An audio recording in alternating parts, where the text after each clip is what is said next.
नमस्कार दोस्तों, वेलकम है आप सभी का एमसीक्यू एग्ज़ाम मास्टर के आज के नए वीडियो में। आज की इस वीडियो में हम डिस्कस करने वाले हैं सीईटी 2024 यानी कि कॉमन एलिजिबिलिटी टेस्ट में पूछे गए कंप्यूटर के एमसीक्यूज़ को। दोस्तों, जैसा कि आप सभी जानते हैं, आरएसएसबी द्वारा सीईटी एग्ज़ाम 2 लेवल्स में आयोजित किया जाता है, जिसमें कि सीनियर सेकेंडरी लेवल और ग्रेजुएशन लेवल होते हैं। तो आज के वीडियो में हम देखेंगे सीनियर सेकेंडरी लेवल के क्वेश्चंस को और ग्रेजुएशन लेवल के एमसीक्यूज़ को हम इस चैनल पर आगे आने वाले वीडियोस में डिस्कस करेंगे। इसीलिए अगर आपने अभी तक चैनल को सब्सक्राइब नहीं किया है तो जल्दी से कर लीजिए ताकि आपको ऐसे सभी एग्ज़ाम के इंपॉर्टेंट वीडियोस की अपडेट मिलती रहे। अब बात करते हैं आज के एग्ज़ाम की, यानी कि सीईटी 2024 सीनियर सेकेंडरी लेवल की।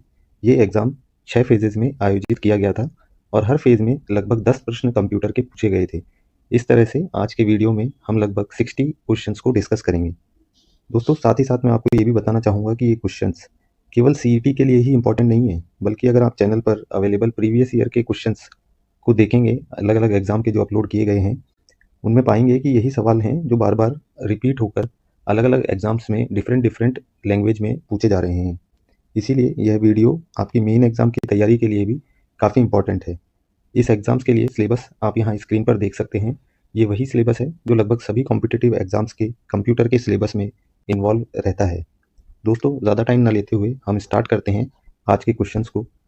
आज का पहला सवाल है, IBM system 360 is an example of which of the following.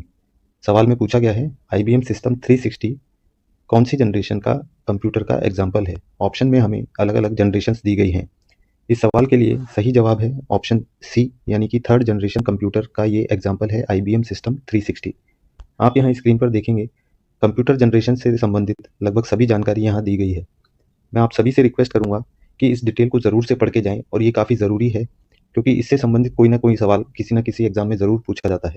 Request आपसे ये है कि इस डेटा को आप किसी ऑथेंटिक बुक से ही तैयार करके जाएं, क्योंकि कई बार ऐसा होता है कि सवाल पूछा जाता है बट ऑप्शन इतने नज़दीक दे दिए जाते हैं कि आप उसमें डिफ्रेंशिएट करना या उसको अलग अलग करना समझ नहीं पाते हैं और गलत ऑप्शन पर टिक करके आ सकते हैं, या आपने जिस बुक से पढ़ा है उसको बोर्ड सही नहीं मानता है। इसीलिए आप अगर ऑथेंटिक बुक से इसको तैयार करके जाएंगे तो आप अपने ऑप्शन पे कंफर्म रहेंगे, और अगर बोर्ड उसे सही नहीं मानता है तो आप उस पर बाद में ऑब्जेक्शन भी लगा सकते हैं। हम आगे बढ़ते हैं अगले सवाल की तरफ। क्वेश्चन 2, जिसमें कहा गया है which of the following unit of the processor monitors and gives proper instructions to all parts of the computer. सवाल में पूछा गया है प्रोसेसर की वो कौन सी यूनिट है जो कंप्यूटर के डिफरेंट पार्ट्स को इंस्ट्रक्शन प्रोवाइड करती है, साथ ही साथ उन इंस्ट्रक्शंस को मॉनिटर भी करती है। ऑप्शन आप यहाँ ज़रूर रीड करें। इसके लिए राइट आंसर रहेगा ऑप्शन बी, यानी कि कंट्रोल यूनिट ये कार्य करती है। अगले सवाल की तरफ बढ़ते हैं, जिसमें पूछा गया है which of the following is correct in regards to RAM, यानी कि रैंडम एक्सेस मेमोरी। सवाल में पूछा गया है कि दिए गए ऑप्शंस में से कौन सा रैम के लिए सही जवाब रहेगा। ऑप्शन आप यहाँ ज़रूर रीड करें, ये थोड़ा कंफ्यूजिंग रहता है नए एस्पिरेंट्स के लिए, हालांकि इसका जवाब सिंपल है ऑप्शन बी, वॉलेटाइल और टेम्परेरी टाइप की मेमोरी होती है रैम, यानी कि रैंडम एक्सेस मेमोरी। रोम और रैम के डिफरेंस यहाँ दिए गए हुए हैं। इन्हीं डिफरेंसेस में से अलग अलग लैंग्वेज पुटअप करके एग्जामिनर अलग अलग तरह के क्वेश्चन हमसे पूछता है। इस क्वेश्चंस में आप पूरे में से पूरे मार्क्स लेके आ सकते हैं अगर आप इन डिफरेंस को क्लियर करके रखें। अगले सवाल की तरफ बढ़ते हैं, जिसमें पूछा गया है a valid formula in Excel begins with. पूछा गया है सवाल में कि एक्सेल में जो भी हम फार्मूला पुट करते हैं उसे किस से स्टार्ट किया जाता है। इसके लिए बहुत सिंपल जवाब रहेगा ऑप्शन सी, यानी इक्वल्स टू के साथ में किसी भी फार्मूला को स्टार्ट किया जाता है। आप यहाँ स्क्रीन पर भी देख सकते हैं। अगले सवाल की तरफ बढ़ते हैं, क्वेश्चन 5, जिसमें कहा गया है the design that regulate the layout and formatting for the slides in PowerPoint presentations are known as. सवाल में पूछा गया है कि पावर पॉइंट प्रेजेंटेशन में से वो कौन सा डिज़ाइन होता है स्लाइड्स का जो कि लेआउट और फॉर्मेटिंग को डिसाइड करता है, यानी कि रेगुलेट करता है, नियंत्रित करता है। इसके लिए सही जवाब रहेगा ऑप्शन बी, टेम्पलेट्स उन डिज़ाइंस को कहा जाता है। अगले सवाल की तरफ बढ़ते हैं, which of the following is not an input device. इसका काफ़ी सिंपल आंसर है ऑप्शन डी, प्रोजेक्टर, ये एक आउटपुट डिवाइस है। अगले सवाल की तरफ बढ़ते हैं, a tool used for operating industrial robots playing computer games and training flight simulators is called. पूछा गया है कि वो कौन सा टूल है, हमें ऑप्शंस दिए गए हैं उनमें से बताना है, जिसका इस्तेमाल इंडस्ट्रियल रोबोट्स में किया जाता है, कंप्यूटर्स गेम्स खेलने में किया जाता है, साथ ही साथ जो फ्लाइट सिमुलेटर्स होते हैं उनमें ट्रेनिंग के लिए भी किया जाता है। आपने इसके बारे में पढ़ा होगा। इसके लिए सही जवाब रहेगा ऑप्शन बी, जॉयस्टिक्स उन्हें कहा जाता है। अगर हम लेटेस्ट एग्जाम्पल की बात करें तो ड्रोन्स जो ऑपरेट होते हैं उसमें भी जॉयस्टिक का इस्तेमाल आजकल किया जाता है। अगला सवाल है, in which referencing the cell reference does not change while copying the formula. जहाँ पर भी आप सेल वर्ड देखें तो ये मान के चलें कि ये जो सवाल है वो MS एक्सेल से पूछा गया है। इस सवाल में पूछा गया है कि कौन से रेफरेंस में ऐसा होता है कि हम जब सेल में से फॉर्मूला कॉपी करके किसी दूसरी सेल में पेस्ट करते हैं तो फॉर्मूला चेंज नहीं होता है। आप ऑप्शन ज़रूर रीड करें। इसके लिए सही जवाब रहेगा एब्सोल्यूट रेफरेंसिंग। एग्जाम्पल आप यहाँ देख पाएंगे, ये लगभग सभी एग्जाम्स में आजकल का फेवरेट क्वेश्चन है और बार बार पूछा जाता है। यहाँ दो तरह के रेफरेंस हम यूज़ करते हैं एमएस एक्सेल में, एब्सोल्यूट रेफरेंस और relative reference. By default MS Excels में मैं आपको बताना चाहूँगा यहाँ रिलेटिव रेफरेंस का इस्तेमाल किया जाता है जब भी आप एमएस एक्सेल को ओपन करेंगे। अगर आप चेंज करना चाहते हैं तो फिर बाद में एब्सोल्यूट रेफरेंस को आप चूज़ कर सकते हैं। बाय डिफ़ॉल्ट हमेशा रिलेटिव ही रहेगा।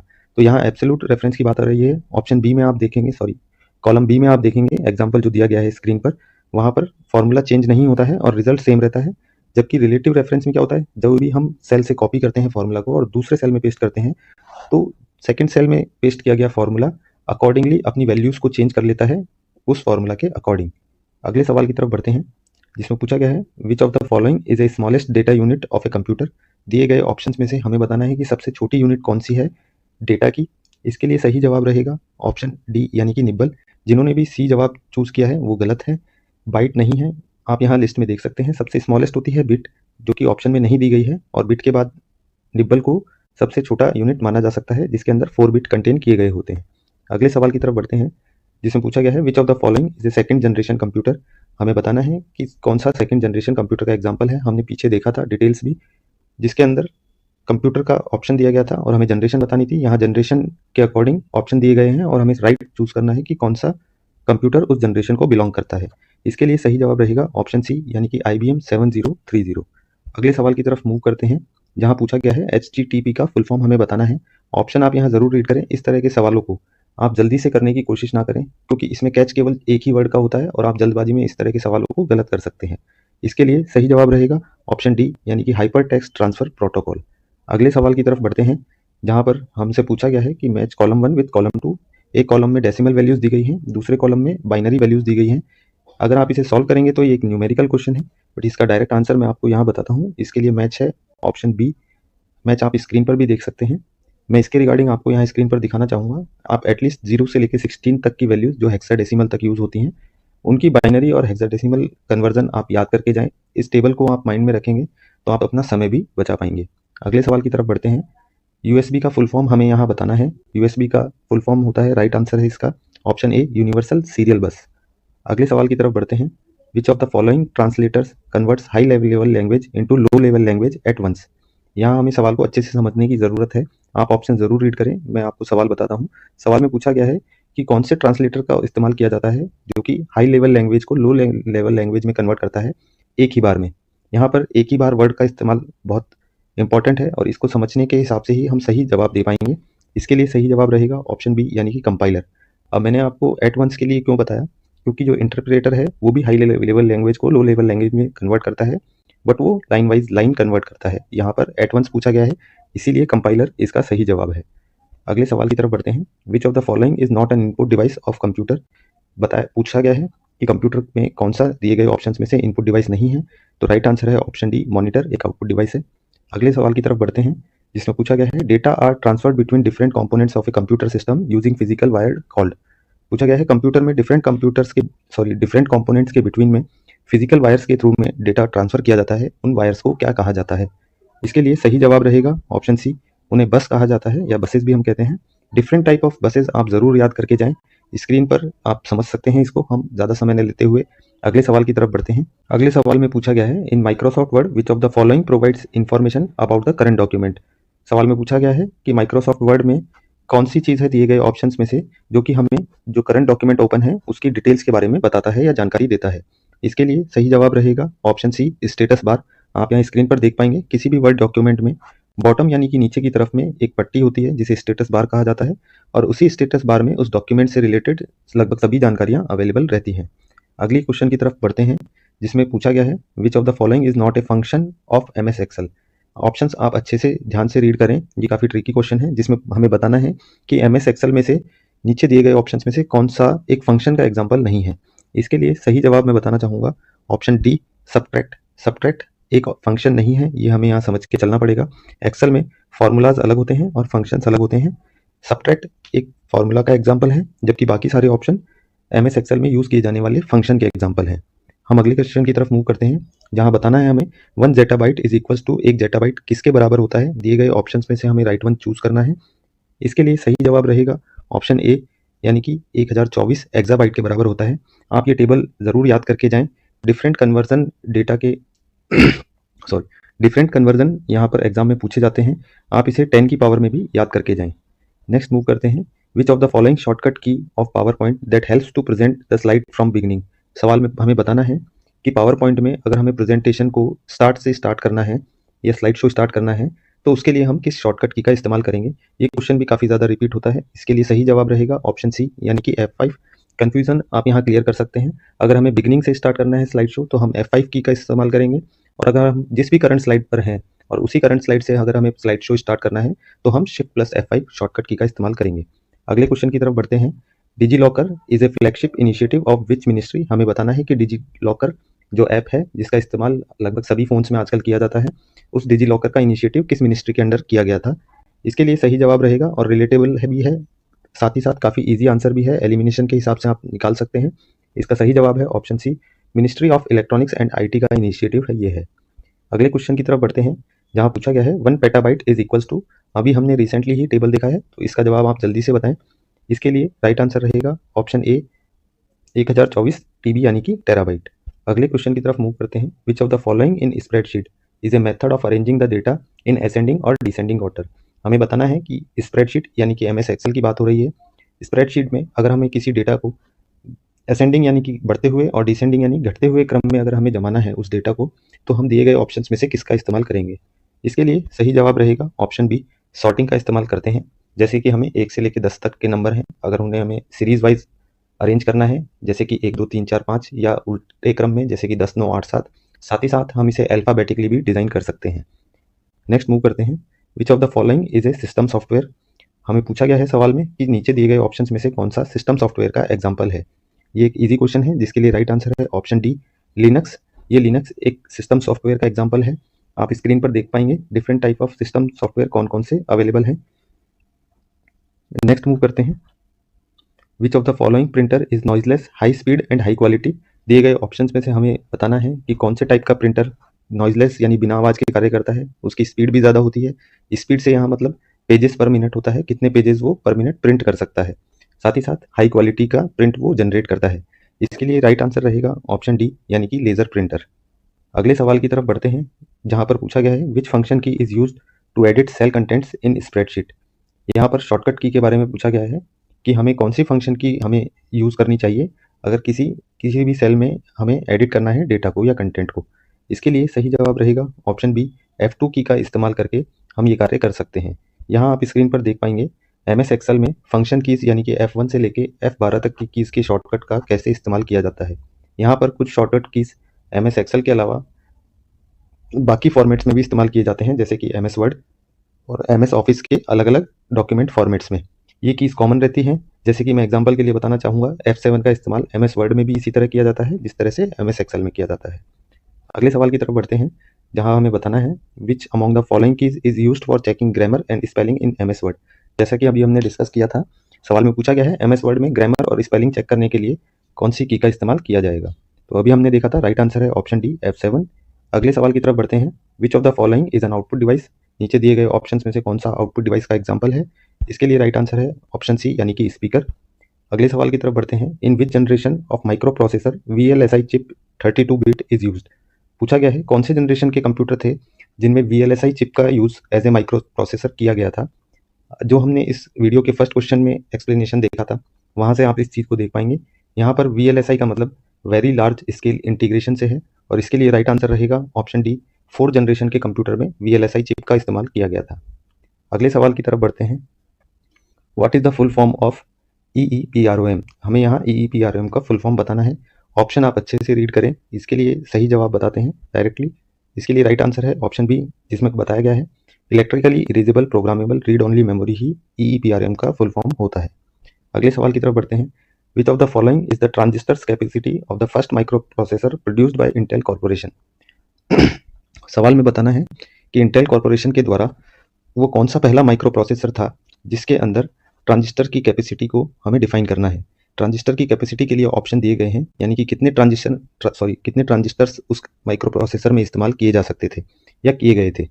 इसके लिए सही जवाब रहेगा ऑप्शन सी, 2300 यानी कि 2300 ट्रांजिस्टर्स का इस्तेमाल उस माइक्रो प्रोसेसर में किया गया था। आगे हम इसकी डिटेल्ड एक्सप्लेनेशन देखेंगे।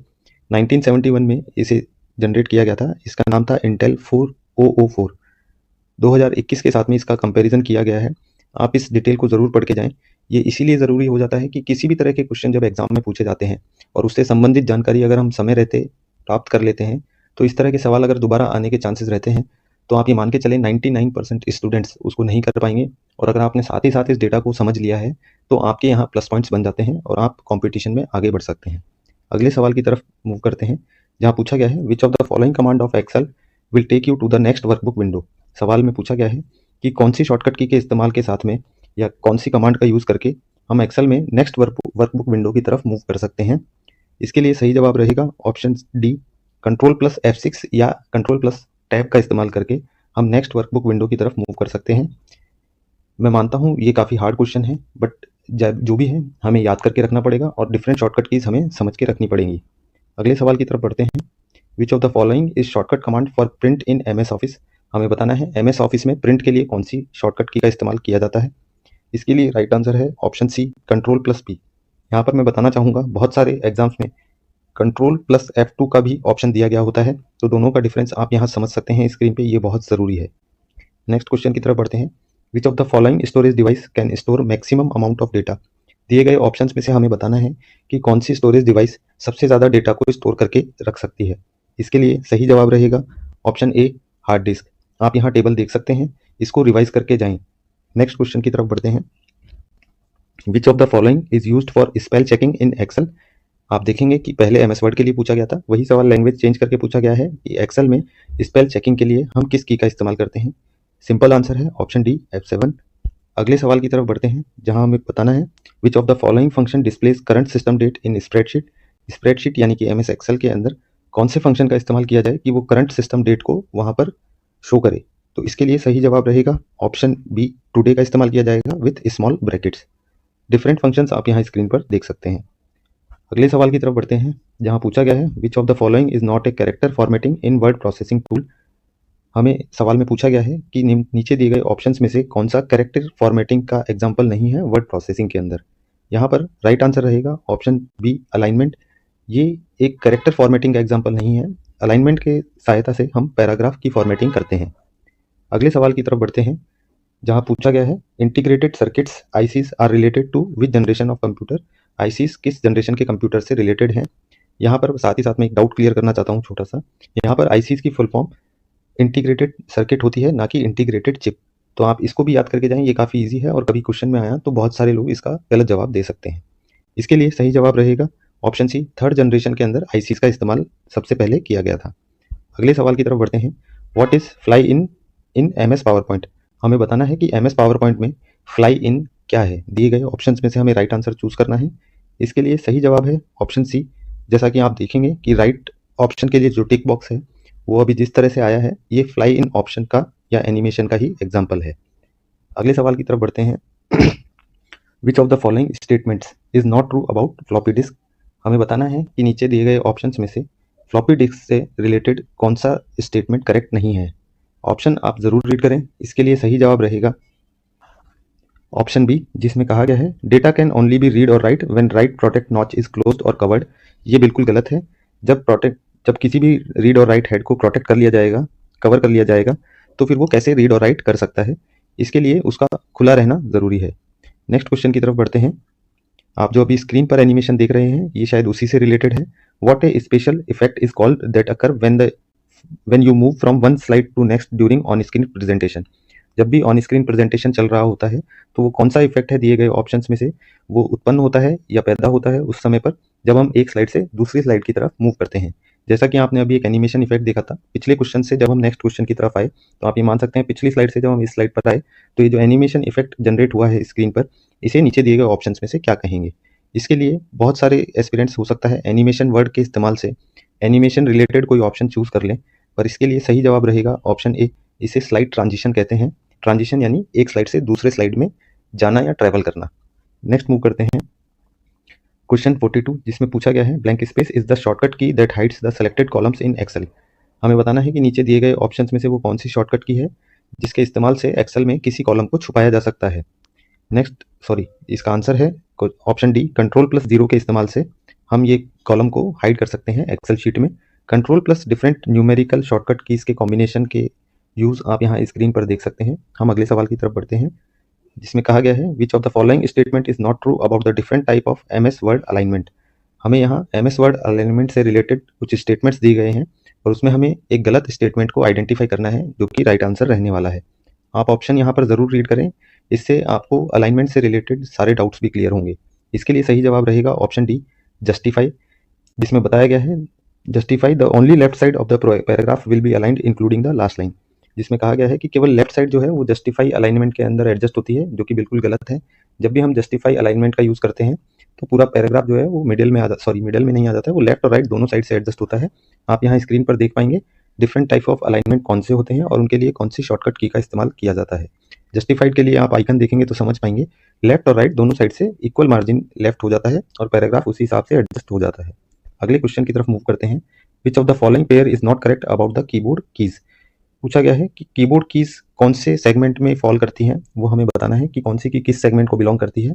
ऑप्शन यहाँ दिए गए हैं, इसमें से हमें गलत कॉम्बिनेशन वाला चूज करना है। तो इसके लिए राइट आंसर रहेगा ऑप्शन बी, कमांड कीज, जो कि कैप्सलॉक एक कमांड की नहीं है, ये एक टॉगल की है। टॉगल की का मतलब होता है कि किसी भी दो फेजेस के अंदर चेंज करना। जैसे हम स्मॉल लेटर में टाइपिंग कर रहे हैं, कैप्स लॉक प्रेस करेंगे तो फिर वो शिफ्ट हो जाएगा अपने फॉर्म से और कैपिटल लेटर में टाइप करने लग जाएगा। फिर हमने कैप्स लॉक प्रेस किया तो वापस वो स्मॉल लेटर्स में आ जाएगा। तो इस हिसाब से ऑप्शन बी ही जो है वो करेक्ट आंसर है, क्योंकि ये गलत कॉम्बिनेशन है। कमांड की के बारे में भी मैं आपको थोड़ा सा हिंट दे देता हूँ। ये जनरली iOS यानी कि मैक एप्पल के जितने भी लैपटॉप्स होते हैं उनमें इस की का इस्तेमाल किया जाता है।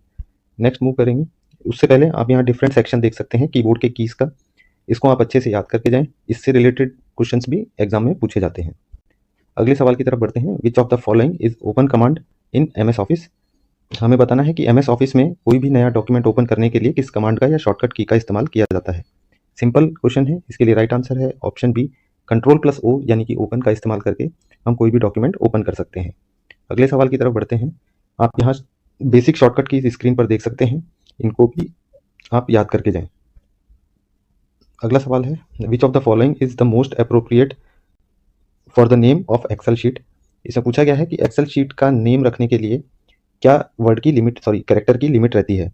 इसके लिए राइट आंसर रहेगा ऑप्शन बी, मिनिमम 1 कैरेक्टर का हम फाइल नेम रख सकते हैं और मैक्सिमम 31 कैरेक्टर का। अगले सवाल की तरफ बढ़ते हैं, जिसमें पूछा गया है a set of step by step procedures for completioning a task is known as. पूछा गया है कि किसी भी स्टेप बाय स्टेप प्रोसीड्यूर को क्या कहते हैं, जबकि कोई एक टास्क जो है उसे कंप्लीट करना हो। किसी भी कार्य को कंप्लीट करने के लिए डिफरेंट स्टेप जो लिए जाते हैं जिससे कि वो काम कंप्लीट हो जाए, तो इस प्रोसेस को क्या कहा जाता है वो हमें दिए गए ऑप्शंस में से चूज करना है। इसके लिए सही जवाब है ऑप्शन डी, उसे एल्गोरिदम कहा जाता है। अगले सवाल की तरफ मूव करते हैं। Pivot table is a feature of which of the following software. पूछा गया है पिवोट टेबल किस सॉफ्टवेयर का एग्जाम्पल है। नीचे हमें कुछ ऑप्शन दिए गए हैं, इसके लिए सही जवाब रहेगा ऑप्शन ए, माइक्रोसॉफ्ट एक्सेल में पिवोट टेबल का ऑप्शन रहता है या उसका इस्तेमाल किया जाता है। अगले सवाल की तरफ बढ़ते हैं। Which of the following is an input device. कौन सा इनपुट डिवाइस का एग्जाम्पल है। इसके लिए राइट आंसर है ऑप्शन सी, माउस। अगले सवाल की तरफ बढ़ते हैं। Which of the following command of Excel will take you to the previous sheet of the workbook. हम MS एक्सेल में किसी भी करंट वर्कबुक से प्रीवियस वर्कबुक में जाने के लिए किस शॉर्टकट की का इस्तेमाल करेंगे वो हमें यहाँ बताना है। इसके लिए राइट आंसर रहेगा ऑप्शन सी, कंट्रोल+पेजअप। यहाँ आप ध्यान करके चलें, यहाँ पेजअप का इस्तेमाल किया जाएगा, ना कि पेज डाउन का। अगले सवाल की तरफ बढ़ते हैं। Which of the following key do you press to check spelling in MS Word. Again same type का क्वेश्चन रिपीट हुआ है, जिसके लिए राइट आंसर है ऑप्शन बी, F7। अगले सवाल की तरफ बढ़ते हैं। What is the shortcut key for the central alignment of a line और text in MS Office software. हमें बताना है MS ऑफिस सॉफ्टवेयर के अंदर किस शॉर्टकट की का इस्तेमाल करके हम सेंट्रल अलाइनमेंट कर सकते हैं किसी भी लाइन का। तो इसके लिए राइट आंसर रहेगा ऑप्शन डी, कंट्रोल+E, जैसा कि हमने अभी पीछे रिलेटेबल क्वेश्चन के सॉल्यूशन में देखा था। अगले सवाल की तरफ बढ़ते हैं। What is RAM stands for. RAM का फुल फॉर्म हमें बताना है, काफ़ी इजी, रैंडम एक्सेस मेमोरी। अगले सवाल की तरफ बढ़ते हैं। Which of the following is the electronic brain of the computer. हमें बताना है दिए गए ऑप्शंस में से कौन सा कंप्यूटर का इलेक्ट्रॉनिक ब्रेन कहा जाता है। इसका राइट आंसर रहेगा option A, CPU, central processing unit. अगले सवाल की तरफ बढ़ते हैं, जहां पूछा गया है how many slides layout of Office theme are available in new slide dialog box. इसमें पूछा गया है कि MS पावर पॉइंट के अंदर न्यू स्लाइड का डायलॉग बॉक्स जब हम ओपन करते हैं तो कितने स्लाइड लेआउट उसमें अवेलेबल रहते हैं ऑफिस थीम के अंदर। इसके लिए राइट आंसर है ऑप्शन ए यानी कि 9। आप यहाँ स्क्रीन पर इसका सॉल्यूशन देख सकते हैं। अगले सवाल की तरफ बढ़ते हैं। Which of the following is an optical storage device. हमें बताना है नीचे दिए गए ऑप्शंस में से कौन सा ऑप्टिकल स्टोरेज डिवाइस का एग्जाम्पल है। इसे ऑप्शन एलिमिनेशन मेथड से कर सकते हैं। इसका राइट आंसर रहेगा ऑप्शन बी, ब्लू रे डिस्क एक ऑप्टिकल स्टोरेज डिवाइस है। अगले सवाल की तरफ बढ़ते हैं। Which of the following is not a function of the control unit. हमें सवाल में पूछा गया है कि नीचे दिए गए ऑप्शंस में से कौन सा कंट्रोल यूनिट का फंक्शन नहीं है। आप ऑप्शन अच्छे से रीड करें, ये काफ़ी कंफ्यूजिंग है। इसके लिए सही जवाब है option A, direct operation control unit का कार्य नहीं है। अगले सवाल की तरफ बढ़ते हैं, जहां पूछा गया है which of the following group consist of only input device. हमें नीचे दिए गए ऑप्शंस में से वो ग्रुप बताना है जिसमें कि केवल इनपुट डिवाइसेस दी गई है। इसके लिए राइट आंसर रहेगा option B, mouse, keyboard and scanner. ये तीनों ही इनपुट डिवाइस के एग्जाम्पल हैं। अगले सवाल की तरफ बढ़ते हैं। Which of the following is an example of an impact printer. हमें यहाँ पूछा गया है कि नीचे दिए गए ऑप्शंस में से कौन सा इम्पैक्ट प्रिंटर का एग्जाम्पल है। इसके लिए राइट आंसर रहेगा option C, dot matrix printer जो है वो इम्पैक्ट प्रिंटर का एग्जाम्पल है। आप यहाँ टेबल में देख पाएंगे कि प्रिंटर को किस तरह से क्लासीफाई किया गया है। अगले और लास्ट क्वेश्चन की तरफ चलते हैं। Which of the following is not A type of spreadsheet programme. हमें सवाल में बताना है कि नीचे दिए गए ऑप्शंस में से कौन सा स्प्रेडशीट प्रोग्राम का एग्जाम्पल नहीं है। इसके लिए सही जवाब रहेगा रोज सिम्फनी। इस तरह का कोई भी स्प्रेडशीट प्रोग्राम नहीं है। इसके साथ ही साथ मैं बताना चाहूँगा ऑप्शन सी यानी कि जोहो शीट, जो कि अभी काफ़ी पॉपुलर है, आप इंटरनेट पर देख पाएंगे। जोहो एक इंडियन ब्रांड है। इसी के साथ में आज के सवाल यहाँ एंड होते हैं। आप और भी क्वेश्चंस देखने के लिए डिफरेंट एग्जाम्स के हमारे चैनल पर प्लेलिस्ट विजिट कर सकते हैं। आज का वीडियो अच्छा लगा हो तो लाइक करें, चैनल को सब्सक्राइब करना ना भूलें। Thank you for watching.